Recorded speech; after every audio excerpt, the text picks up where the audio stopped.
നമുക്കൊരു variety breakfast recipe നോക്കിയാലോ?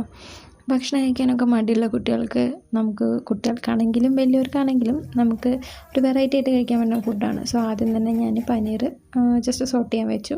പിന്നെ നമുക്ക് വേണ്ടത് ക്യാരറ്റാണ്. നമുക്ക് ഉള്ള എല്ലാ വെജിറ്റബിൾസും ഗ്രേറ്റ് ചെയ്യാം കേട്ടോ. എൻ്റെ അടുത്ത് ക്യാരറ്റും മാത്രമേ ഉണ്ടായിരുന്നുള്ളൂ. പിന്നെ സവാള എടുക്കാം. അപ്പോഴേക്കും പനീർ ഇതുപോലെ റോസ്റ്റ് ജസ്റ്റ് മഞ്ഞൾപ്പൊടി, മുളക് പൊടി, ഉപ്പ് മാത്രം ഇട്ട് റോസ്റ്റ് ചെയ്തെടുത്തതാണ്. അത് ജസ്റ്റ് ഒന്നുകൂടി ചെറുതാക്കിയിട്ട് ഞാൻ കട്ട് ചെയ്തിട്ടുണ്ട്. പിന്നെ മുട്ട ബോയിൽ ചെയ്തിട്ട് ഞാൻ മയനൈസ് ഉണ്ടാക്കിയിട്ടുണ്ട്. ഇത് നമ്മളുടെ നോ ഓയിൽ മയനൈസാണ്. അപ്പോൾ ഇതിൻ്റെ വീഡിയോ ഞാൻ ഓൾറെഡി ഇട്ടിട്ടുണ്ട്. അപ്പോൾ എല്ലാവരും അതും കൂടെ ഒന്ന് ചെക്ക് ചെയ്തൊക്കെ ഡീറ്റെയിൽ ആയിട്ട് അതിൽ എന്തൊക്കെ ഉണ്ടെന്ന് പറയുന്നുണ്ട്.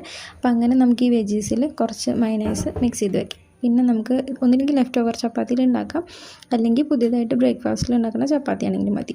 സോ ഫസ്റ്റ് ലെയർ നമുക്ക് കുറച്ച് മയനൈസ് ഇട്ട് കൊടുക്കാം. അതിനുശേഷം നമ്മൾ ഗ്രേറ്റ് ചെയ്ത് വെച്ചിട്ടുള്ള ഈ വെജിറ്റബിൾസ് ആഡ് ചെയ്യാം. പിന്നെ ബാക്കിയുള്ള 2 മുട്ട ഞാനിങ്ങനെ ജസ്റ്റ് കട്ട് ചെയ്ത് ഇട്ടിട്ടുണ്ട്. പിന്നെ അതേപോലെ തന്നെ നമ്മൾ സോട്ട് ചെയ്ത് വെച്ചിട്ടുള്ള പനീർ നമ്മുടെ ആവശ്യത്തിനനുസരിച്ച്. പിന്നെ കുറച്ച് മുകളിൽ ഞാൻ കുറച്ചും കൂടെ മയനൈസ് ആഡ് ചെയ്തിട്ടുണ്ട്. എൻ്റെ ഹസ്ബൻഡിന് ഇത് ഭയങ്കര ഇഷ്ടമാണ്.